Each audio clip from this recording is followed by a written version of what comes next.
Machiegni apisa mag duol makedo kod mibadhi EACC ne omonjo kendo goyo peksen dala gavana ma Trans Nzoia George Natembeya ewi wach mar tiaritha kod omenda jopiny maliekore ni romo shillings bilion 1.4. Duolno timo nonro ewi mibadhi mabende giwacho ni notimore e kind hik omenda mar 2022, 2023 nyaka 2024 kod 2025 kamoting'o tiyo marach gi apisi chiwo asoya e kind mamoko. Okil mare Ndegwa Njiru wacho ni ne otamgi loso kod gavana Natembeya.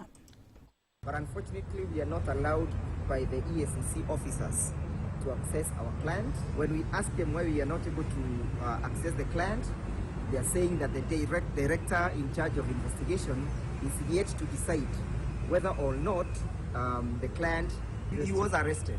He was arrested. They arrested him this morning. They never issued any summons to that effect. Jotelo makwedo piny owacho kamoting'o jatend duond bura mar DAP Kenya Eugene Wamalwa okwedo mokalo okang' makamano kendo seyo piny owacho kuom geto josiasa makwede. Wamefanya raid asubuhi ya leo, lakini leo tumekuwa hapa na mawakili na viongozi MCAs wote, na ile search imeonyesha ya kwamba hakuna chochote kimepatikana kwa gavana. Walikuwa wanatafuta pesa, hakuna pesa imepatikana. Eti gavana sijui ameiba pesa iko chini ya kitanda, hakuna pesa chini ya kitanda. Na leo tunasema hii kwa Bwana Zakayo, Bwana Kasongo, ya kwamba wewe usipende wewe ni watu. Duol makedo kod mibadhi pacho ka EACC owacho ni gavana no itudo kod mibadhi mag chenro mag dongruok adek madonge kaunti no kamoting'o gedo mar Alapa tuke ma Kenyatta Stadium phase 1A kanyakla kod gedo mar apisi mag kaunti no ma Trans Nzoia kod gedo mar od thieth ma Tom Mboya Hospital. MCAs ma oke kaunti no bende nogolo pachgi. Hii sheria gani hii ya kuja kuharas watu mpaka kwa boma watoto yao bibi yao? They did not vote for the people of Trans Nzoia did not vote for the children of black. They vote for children. Can you look for children? And you have the mechanism. You have the machinery to look for him. Why do you come and frustrate and harass children, even in the arrest? Why do you come to someone's residence and force havoc, intimidate watoto, you scare the children, you don't have peace? Even these children have a right to be in this country. It's a big shame. Whoever sent these askaris to come here. Wadhi kaunti ma Migori kama wayudo ni jakom mar riwruok mar jodolo e kaunti ma Migori Laktar Esa Jobando okwayo jotelo moyiere kaunti no mondo tie twech achiel ne dongruok e kaunti no ka bende opuoyo jatend piny Migosi William Ruto kuom mane sidho chenro mag dongruok mopogore opogore kaunti no. Jobando owacho ni thoth chenro mag dongruok mabende nosidha yanga kod jatend piny kinde limbe mare kaunti no dhi nyime yo makare gi e kinde ni. Jadolo no wacho ni kaunti no biro medo yudo chenro mag dongruok mana kaponi telo mauke kaunti no oriwore kanyakla. Wadwago erokamano ne President Ruto manyocho lemowa Migori County ka. Waneno fruits katolemo malimbe ne onyago. Wakwayo ni leadership magwate. Wabeduru gi hera, gi ng'uono, gi luoro jowetewa. Ng'ato ka ng'ato luor nyawadgi. Kamoro amora ma ng'ato bede posted to work. Oti maonge overlapping to docket kata padok manyawadgi. Jadolo Jobando wacho ni jotelo go nego ket maino margi weche mag dongruok tok siasa mohiu komedo ni kanisa oikore mar siro jotelo mabende chwalo chenro mag dongruok ne jopiny. Weuru wuotho joma wuotho chaba kata dhiang' peonge yuayo opara ong'eyo mong'eyo mayuayo opara ong'eyo kokone dia to dia mayuayo oko be kokoni bugo bende ong'eyo. Omiyo leadership mawan godo ng'ato ka ng'ato ong'e otim gima Nyasaye opost ne kaka duty mare mondo tim. Seneta mar kaunti Masia Laktar Oburu Oginga osingo ne oganda e gwenge mag Nyanza jotelo magi oketo nyime dwaro mar kelo negi ber kod dongruok kuom piny owacho mamalo. Oburu wacho ni okang' mar ne yie tiyo kod piny owacho en mar kelo ber kendo lemo osechako neno. George Amolo miwaler mathoth ewi wachni. Tan gima nyalo wacho nu jothurwa. Ninge uru ni oano kwa nyal donje gima hinyo jothurwa. Jaramogi no puonjowa ni e piny ni kidwa ni mondi dongi, mondi dag binda minga, ber ng'amo chung' ya diera kendo manyalo tuonre ni jowadgi.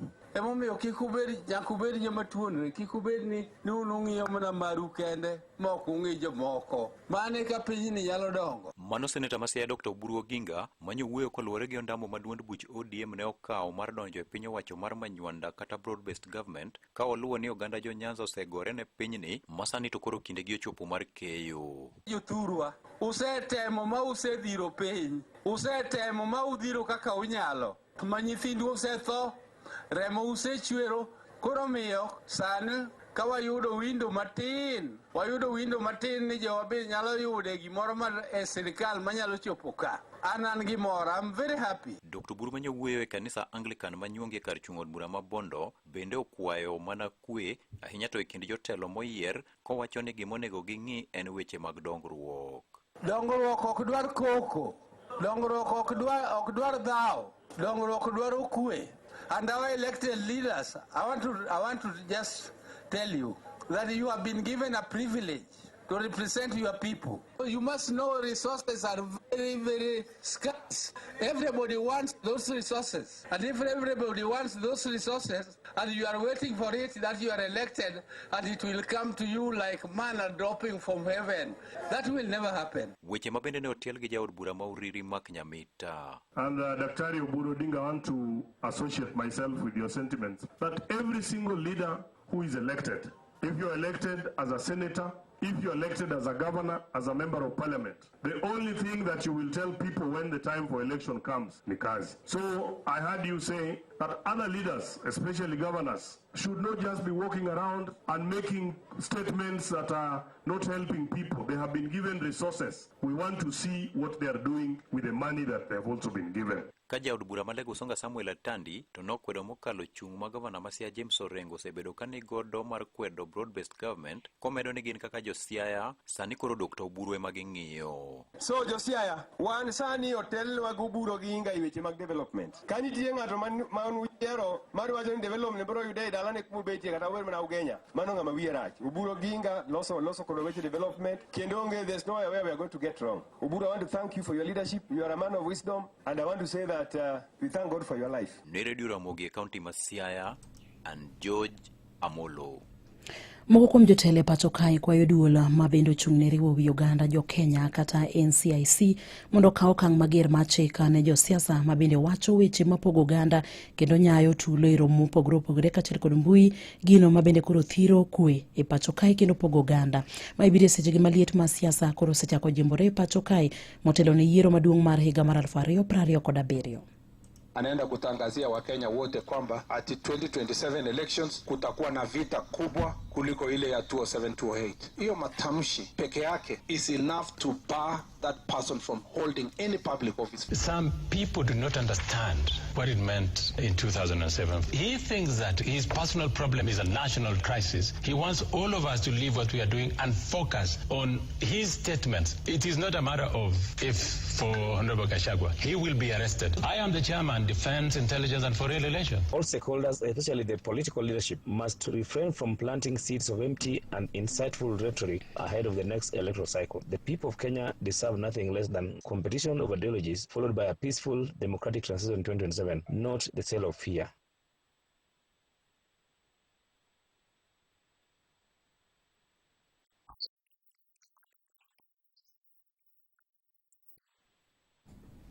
Okinde mag mane en jalup jatend piny Rigathi Gachagua sayo mokalo jatend migao mar arita maiye Kipchumba Murkomen kuom golo chik mondo mi mak Gachagua kotelnegi kod okinde John Njomo kanyakla kod Patrick Gikwa giwacho ni weche mag Murkomen gin mago mag buogo jogo mabende kwedo piny owacho. Wananchi wa hii nchi kupigania ile haki ya mtu kuweza kujieleza, kwa sababu tukikubali serikali inyamazishe kila mtu, inyamazishe viongozi, inyamazishe wananchi, itakuwa ni tunawaachia ambao hawataki taifa letu mema waweze kuendelea na agenda ambazo hazitaweza kuwa zinanufaisha taifa letu la Kenya. Bende kikwedo weche mabende liko rekoda migepe magarita e pacho kae ne onego beni mako Gachagua kagiwacho ni piny owacho kadwaro winjo weche kata dwaro yudo ler mathoth e weche mabende Gachagua osebedo ka wacho e pacho kae. Onego beni piny owacho luongo Gachagua mar mondo kata tero Gachagua e doho mar mondo chiw ler mathoth e weche go mabende osebedo ka wacho e pacho kae maoka ni piny owacho buogo ngimane. To the best of knowledge, no summons. And in any case, the first people to be informed about any summons will be his lawyers and those people who are close to him. And none of them has such summons. In fact, he's been telling them, if you have any summons, bring them to me so that I comply. But if you don't have summons, just go back to your office. Then when you get them, you come to me. And just let there be structures on how to summon me. So now, I think he's ready to comply with the law in case he's required. But so far, there's no requirement. Nobody has requested him to go. And those people who are just following him are just intimidating him. Mane mabendo kelo giko mag weche matuche kor gwenge gi lak seche gi watudre koromo kanyo sa 11:12 ne weche manyene yo machuok to koromo kanyo sa 1:03 ne weche manyene yurno mar adimba.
Mami aneno kaya wa moko berna Nyagi juta luoro adendo kamisi totewe Nyagi pade nyango nino yo wene Nyagi mweti miwa ida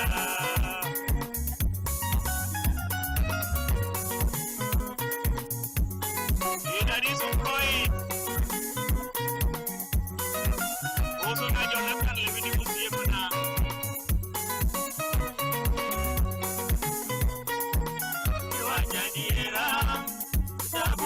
Tingi balotni ojanore Mama nyagi mili ni usomu kukonge kiso Ngala nenirie kumaseni kale nyakape Zimbabwe nizo mezabu kaperika bende Ichaki duke Kenya iri wamine duto Sekretaritia ya maendeleo ya wanawake Junyile kiengi mondeli etio yeni Bondo duto pakini konyo gi arambe Kendo gilugi duto ni mino bondo minwa Giduto morta na kichungi dumoga kizungu nyaono Ezeri jabube, yusifuna, ano direct made Ahoro ni mos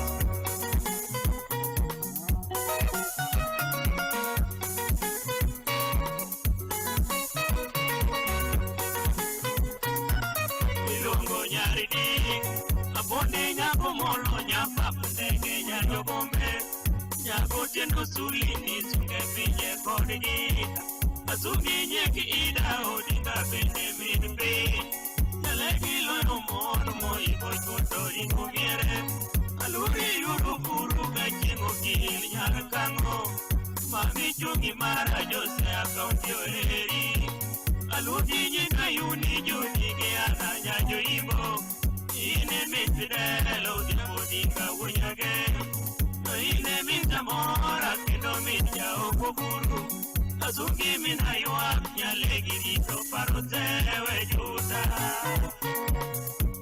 Iya tamka nyokoro ayo siyepuna Mutuno kiskunya mira Kira mudonga Mababagi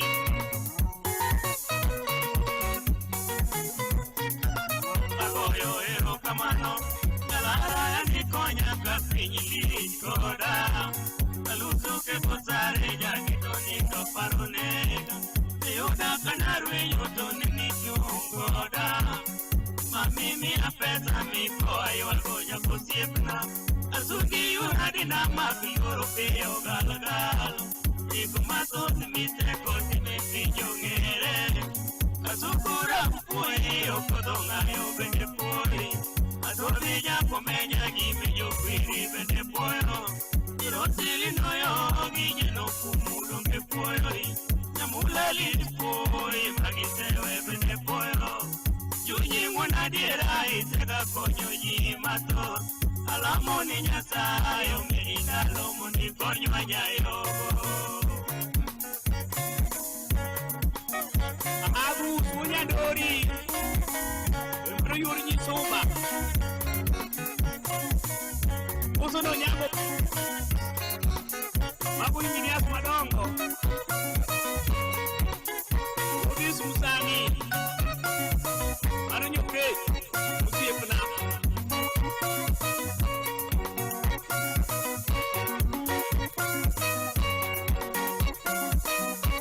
Mama na Vero nyalego Tabu vere yura kwambo Manalungi Mama nani atungo nyalego Tabu vere yuru kuru Manalungi jivijo Tukora chalo hundo ya dango kikita Avero miyo mara kironi Nyalego Tukora chalo hundo ya dango kikita Tungie mama nani nino kono chanyala Tiano ye nyito kanda wa hata kilongo Tungie nyaki sudikira kote kawino Tungo nyaka kino kile woja kiwoyo Yura kinye yura kulutori wala kali Iloyo mon maibu chogi toringo weomye Ilale bubedi tijende mutino saidi Yura dida magi ya pundi chungi mala